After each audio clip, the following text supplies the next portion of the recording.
Elly De La two bombs, baby. The Reds are on fire. The offense is hot, but can it continue? We're going to tell you on today's Locked On Reds.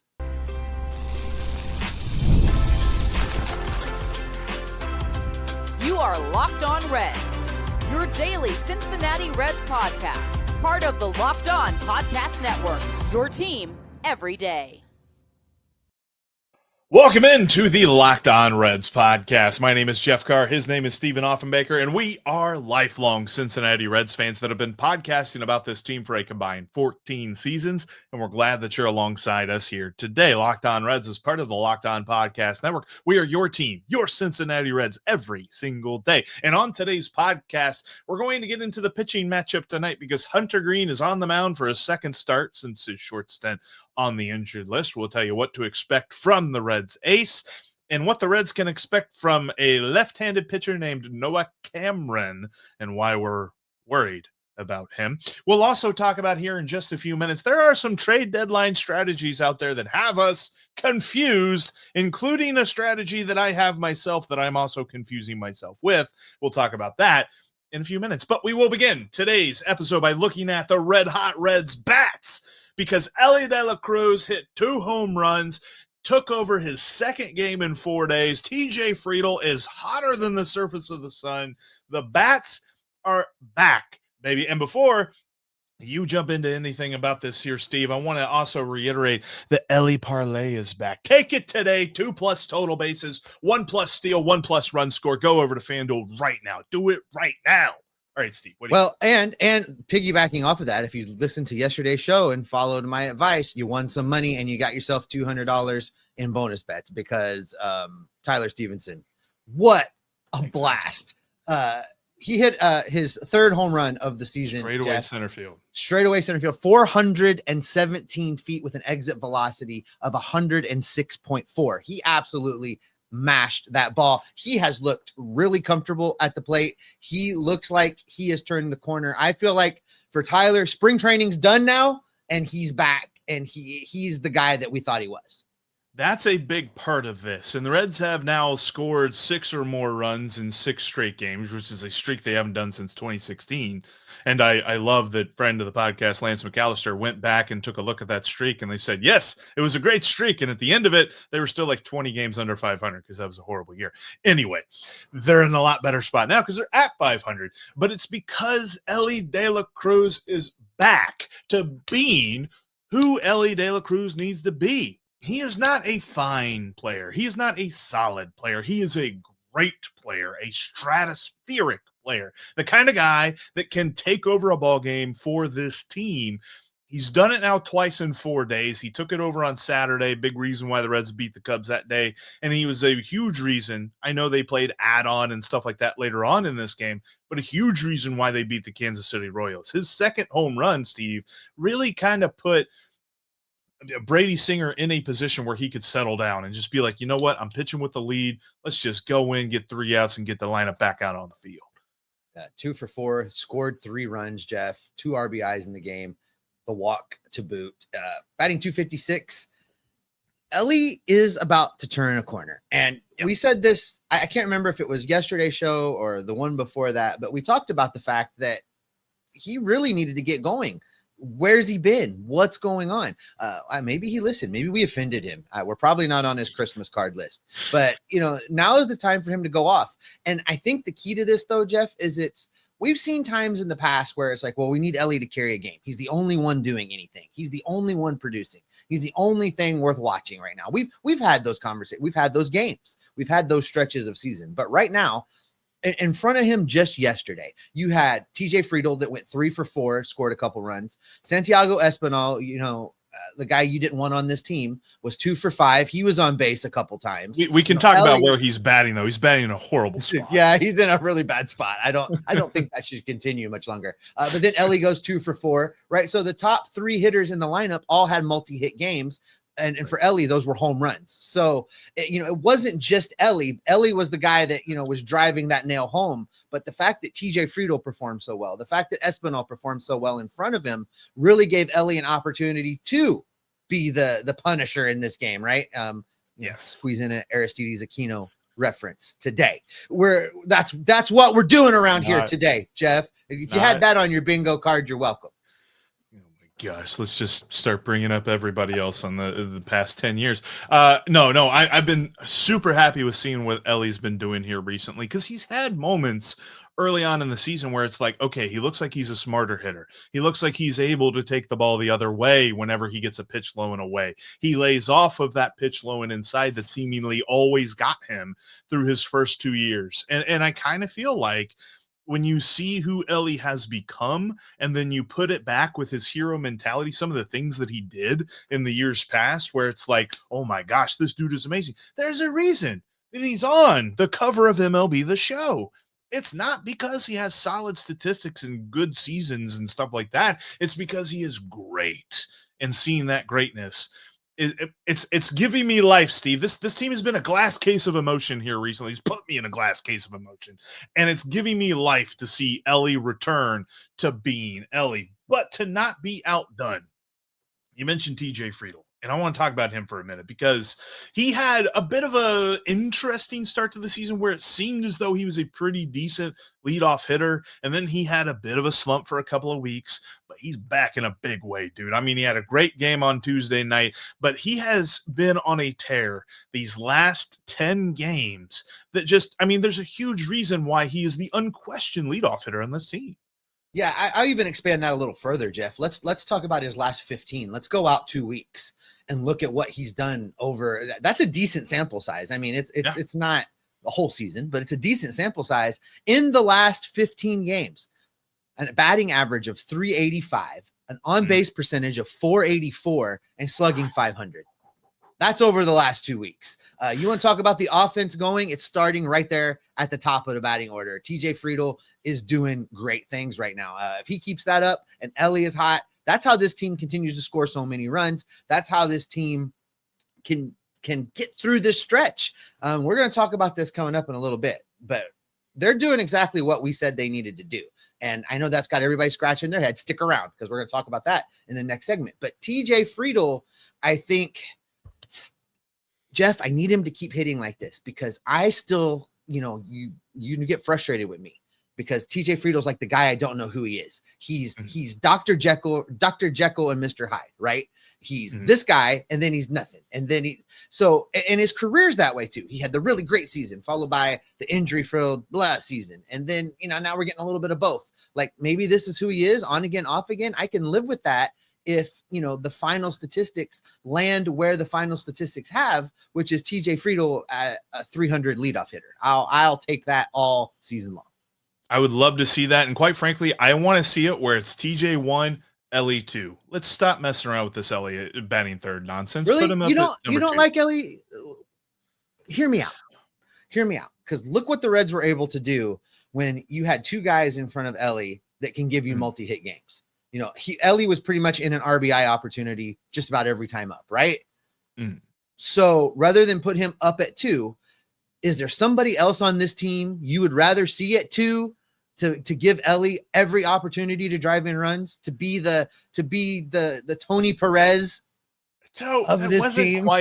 That wasn't quite the case, though. Like, he hit 2 solo home runs. Like, there weren't guys on base when he hit those homers. I'm not just talking about yesterday. I'm saying overall, guys in front of him that can get on base and give him the opportunity to drive in runs.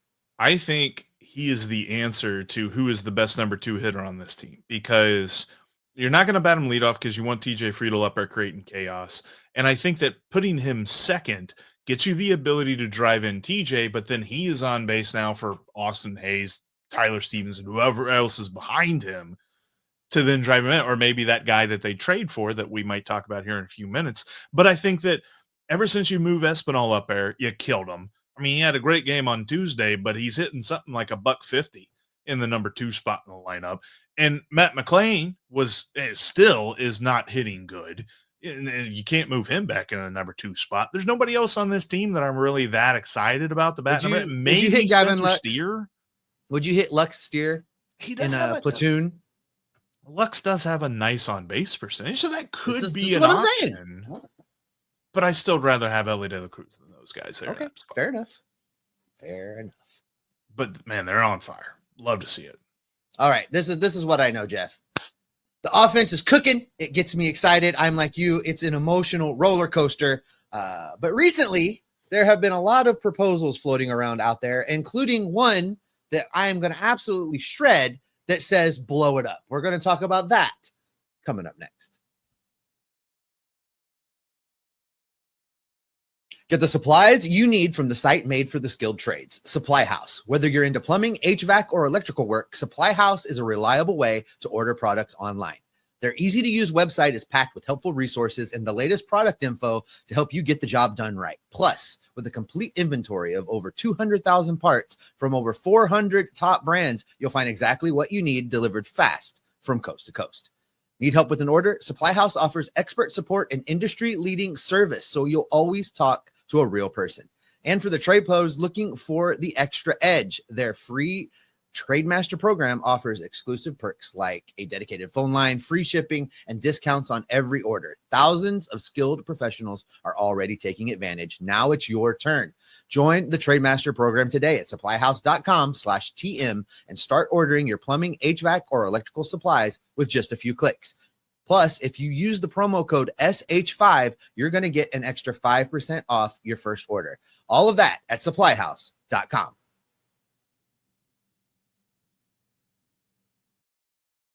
Make sure you have clicked that subscribe button so you don't miss any of the great Reds content we've got coming your way. Jeff and I are here 5 days a week bringing you the Locked On Reds podcast. We got Tim Daniel after each and every game bringing you the Reds postcast, plus surprises along the way when something big happens, or we just want to talk some extra baseball. So make sure you're subscribed so you don't miss any of it. All right, Jeff, we got to talk about some sentiment that's out there in the community. We got to talk about, let's start with the one that appeared in the Cincinnati Enquirer, because our guy, Gordon Grumpy Butt Whitmire, and I'm convinced after this 100% that he's a plant from the Cubs. The Reds have been infiltrated. The Enquirer has been infiltrated. It's the stuff he is putting out there makes just absolutely no sense to me, because Gordon in the Cincinnati Enquirer, a legitimate publication, writes that the Reds should blow it up right now, hard stop. And I look around the room. To be sellers, not to blow it up, but to be sellers. That's the same thing. It's the same thing. It's May. No, it's June. It's May. It's still May. Let me check the calendar. It's still May. It's going to be May for a couple more days. Yeah. It's still May. The Reds are 500. Based on the analysis that you and I came up with before this crazy stretch of schedule, they're actually doing what we said they needed to do. They're just doing it completely backwards, but they're doing it. They're in position to do all of the things that we said that they could do at the beginning of the season. They're just going about it strangely. Now, that doesn't mean there's not work to be done, but just call it a seller right now. Who are you selling to? And who are you selling? Because that means Major League talent. There's only a couple guys that we could really part with right now that don't completely derail the course of this franchise for multiple years. Austin Hayes, Brady Singer, those are your names. Those are the guys. Nick Martinez, you could probably. Yeah, but the contract I think is prohibitive, but we'll see. I don't get it. I don't get how you can look at this team right now and be just so emphatically blow it up, sell, when they're 500, 4 games back in the wild card right now.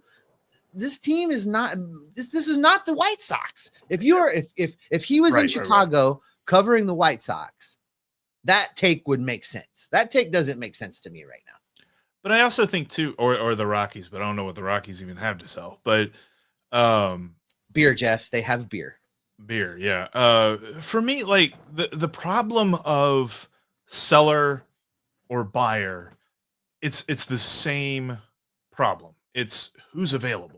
What's the other side of that coin? Because we know what the side of the Reds coin is. If the Reds are buyers, they have some prospects they can trade. If the Reds are sellers, they've got a couple of people like you said, like a seller, a traditional seller, somebody that's got a lot to offer.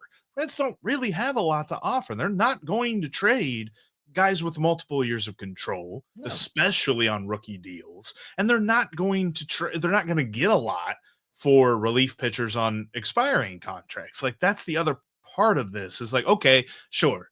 You could trade Nick Martinez. You could trade Brady Singer if you really wanted to. You could trade Austin Hayes if you wanted to. You could trade the relief pitchers if you wanted to. But who are you getting back? Because this team is not in a position where if they go out tomorrow and they make a Tyler Naquin type trade, do you remember that trade where they traded Naquin to the Mets and they got back a couple of prospects that everybody said, look, wait, they'll be good. And we're starting to see those guys get closer to the major leagues and Jose Acuna and Hector Rodriguez, but they're still a year or two away.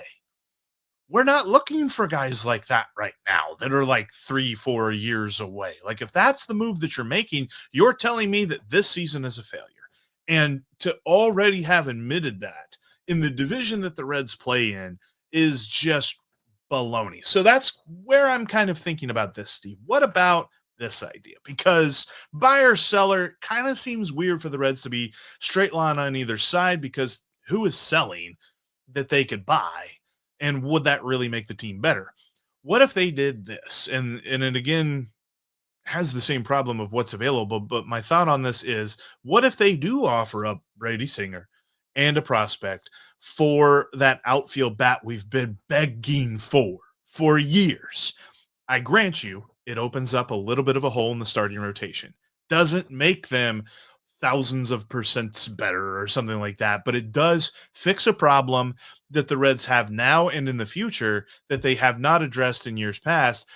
But I also will say that next year, the rotation has a lot of options. I mean, you're going to have Rhett Lauder. At some point, Rhett Lauder is going to be healthy this year. I believe that. And then next year, you're going to return Julian Aguiar and Brandon Williamson from injury, recovering from Tommy John surgery this year.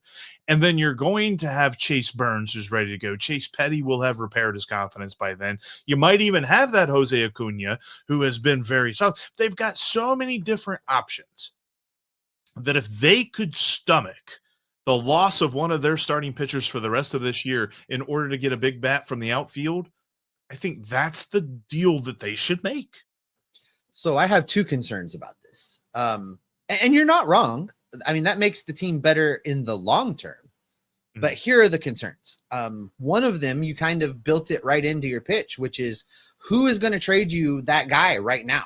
You've got Luis Robert in Chicago. I don't know that he's that guy. He's not a power hitting outfielder. He's an outfielder. That's true. That's actually an improvement around here. He's an outfielder, but he's not the power guy. He's not the bopper that we've been looking for. I don't know who you could go get right now, because again, it's still May and every team in this league is trying, with the exception of the White Sox and the Rockies, every team in this league is trying to paint this picture of we're just not that far out of the wild card. Come down to the ballpark, buy a ticket, eat some overpriced beer and popcorn because we're going to make a playoff push. Every team is still trying to sell that narrative. So they're not going to be willing to trade you that guy right now. And the second piece of that is if you trade a Brady Singer out of this rotation right now, you talked about it. There's nobody that's really ready right this second to step up. So what are we going to do? Bullpen days every day? Are we going to fry the bullpen again? Are we going back to the David Bell pitch them till their arm falls off philosophy? Are you going to run Chase Petty out there and say, listen, kid, we don't care if you get your brains bashed in. You're pitching every fifth day. Good luck. Are we going to do that to him? Or here's what I'm really afraid of. They get on the phone and they're like, listen, Chase, I know you're not quite ready, but we need you in the rotation. And they bring him up too early. That's what I'm really worried about. So I'm against this one too, Jeff. I know I'm just no all the way around. I think Gordon is jumped the gun big time with trade now. I think in your case, it makes sense what you're saying, but the practical application of it, there's too many problems. There's too many, who are we going to find, who's going to be the trade partner, and then what are we going to do in the fallout? There's too much. Now, if we get into June, July, and we can reevaluate, I would be more open to, well, maybe you do sacrifice a piece here for a better tomorrow kind of thing. But it's too early for all that, I think. And I think that's kind of the overall take that I have. Like, that's why I kind of have a hard like if somebody asks me what's your feeling about the trade deadline right now, it just seems too early. I don't know that there's a definitive answer to have. But I know this, Steve, the Reds. And the good news is we don't have to decide right now. It's true. Still early enough. This team is 500. This This is not the 15 games out of it already Reds that we're used to. So as wonky as it's been, they are still in competition. So they don't have to decide right now. They're still there.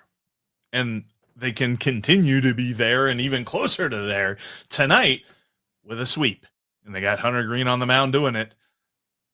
I'm excited.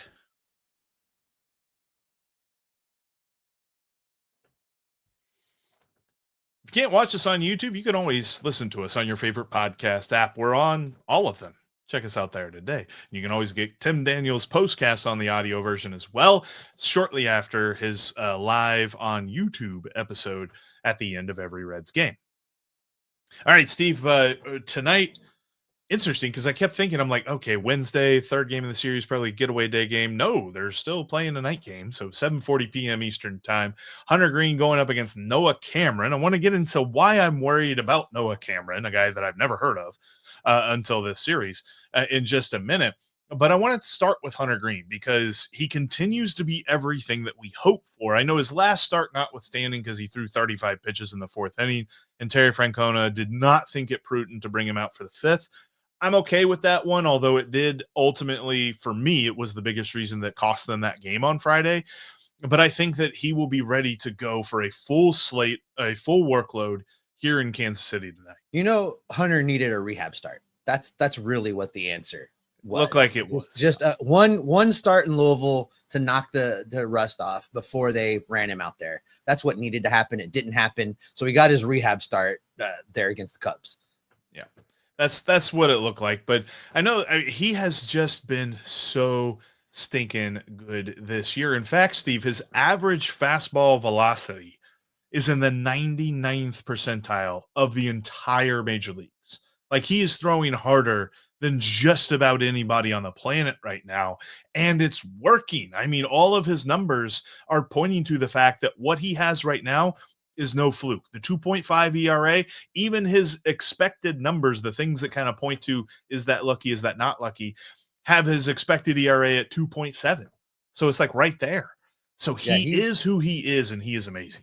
Oh, he absolutely is. Strikeouts per 9, 11.4. Walks per 9, 1.8. He's getting it done. And, you know, I'm so happy to see him really finally become that guy that we all wanted him to be, that we all thought he could be. You know, I've said often that we put a tremendous amount of unfair pressure on Hunter Greene from the time that he joined this organization. So it cannot have been easy to get from where he started to where he is right now with all of that talk and all of that noise and all of that pressure going on around him. But he did it. And it says a lot about who he is, that he is. These are ace numbers, folks. If you're not all in on the fact that Hunter Greene is an ace in this league, you're missing out, because he is. And his starts are now must watch Reds games. Anytime he's on the mound, you should be either at the ballpark or in front of the TV watching him do his thing, because it's a thing of beauty.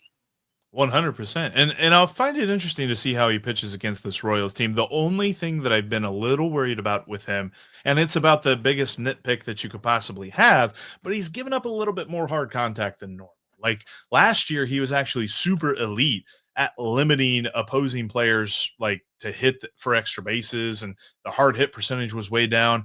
It's kind of up right now, about the same level as it was in 2023. But it hasn't bit him in the butt. And quite frankly, he's pitching in a ballpark that if he does allow a fly ball here or there, it's not going to be so bad, because Kauffman Stadium has that cavernous outfield that, unless you just get a hold of it, like Tyler Stevenson and Elly De La Cruz did last night, doesn't seem like you're going to hit the ball out of there. So I'm hopeful that we see a very big start here. I did see on FanDuel his over under on strikeouts is 5.5. I'm smashing the over on that one. I think he's going to have a good game. But I'll tell you this, Steve, the thing I ain't touching, except for the Elly parlay. I am taking the Elly parlay, 2+ total bases, 1+ run scored, 1+ stolen base, which actually tonight it's at plus 781. Really good odds there. But I'm not touching anybody else's batter props, because the Reds are facing the kryptonite, Steve. It's a left-hander that's a soft tosser. I'm scared. He averages 91 miles an hour on his fastball, Steve. 91 miles an hour. How slow can you go? This kid, Noah Cameron, is something else. You know, he's 6'3", 220 pounds, rookie for the Royals, throws left-handed, as you mentioned. He is a soft tosser. So far this season in 3 starts, he's done really, really well, Jeff. ERA of 0.93. It's very interesting because, the first thing I always look at is strikeouts per 9, walks per 9, and he's just kind of on the strike. I mean, he's not blowing guys away. 6.5. It's okay. It's not crazy. Walks 2.8. So he's getting a lot. He's letting his defense do the work a lot is what is happening here. And I'm a little conflicted now because you're right. This is the Reds' kryptonite. This is the thing that always gets them. But you have now called it out, and you have now said you're not going anywhere near it, which usually means Probably they score 20 runs. Crazy. They score 20 runs when you say things like that. So I'm at a loss right now. I think it's going to be an interesting game. This is the kind of pitcher that's really good at disrupting timing, that's really good at like throwing guys off of what they've been doing. So I will be interested to see how guys we talked about in the first segment respond to him. How does TJ Friedl do against him? How does Elly do against him? Because these are guys, and how does Tyler Stevenson do against him? Because these are guys that have been hot, that have really been dialed in. They've been seeing the ball well, and they've had their timing down the last few days. So this is exactly for the Royals, I think, the right pitcher at the right time to try and disrupt that lineup and avoid a sweep. Yeah, and it's interesting because he's made 3 total starts. So to go too crazy on the 0.93 ERA, it's like, okay, it's a tiny sample size, but all 3 of those starts have been 6 innings or more. And he has 1 home start, faced the Cardinals back on May 17th, and he allowed them just 2 hits. One of them was a solo home run, but just 2 hits. The irony of that game was, though, that the Royals lost 1-0. So it's a little bit of an overshadowed type performance where it's like he was amazing. He just didn't get any help. So I'm a little bit worried. He's got a 5-pitch mix, the kind of thing that like you really think this lineup's going to struggle with. 4-seamer changeup is the main thing, but outside of his 4-seamer, the other 4 pitches that he throws at least 13% of the time. So he does a good job of mixing things in. It's going to be about, can you key in on that fastball that he has gotten lucky with? Because at least according to Baseball Savant, they say that the expected slugging on his fastball should be 566. It's currently only at 400. So he's gotten lucky with that. So let's see if the Reds can key in on that and wait him out. Yeah, it's pretty interesting because not only now do you have that timing disruption with him being a soft tossing lefty, right? But then you just hit on the other key thing he brings to this game at this time, which is all of those pitches, the ability to just mix it up. So you've got the hitters timing off, and now you've got them off balance, not knowing what's coming. So it's going to be very interesting. I'm really interested to see, especially how TJ Friedl deals with him. If TJ Friedl can get out there early and get at him in that first at bat, that could really set the tone for the game, I think. So I'm really going to key in on TJ Friedl this time. I think that the Reds have a tough matchup tonight. I'm wondering if this is going to be like a 2-1 ball game, 1-0 ball game, but it's going to be tough because they've got a real shot here. Sweep the Royals, head into Chicago with some momentum that, quite frankly, we didn't think they'd have after the way they lost the Chicago series in Cincinnati. And how can you capitalize on that heading into Wrigley this weekend? But that's going to be the key thing here because Hunter Greene's got a shot to set that stage, be the stopper. And in this case, the stopper is, let's go ahead and sweep the Royals. Well, that is probably a great spot to go ahead and wrap it up for today. Thanks for making Locked On Reds your first listen today and every day. Make sure you check out Tim Daniel on the Reds postcast after each and every game, and go check out our buddy Sully over at Locked On MLB. He's covering the league on a national perspective. Funny guy with lots of insight. You will not be disappointed if you check him out. Until we are in your feeds tomorrow, you can guarantee that we're going to keep gathering up the news, the reports, the rumors, and the information and bringing it all right back here to keep you Locked On Reds every single day. TJ Speedle. Hey, there were no Star Wars references this time. You need a graphic for that. 0 days since the last Star Wars reference.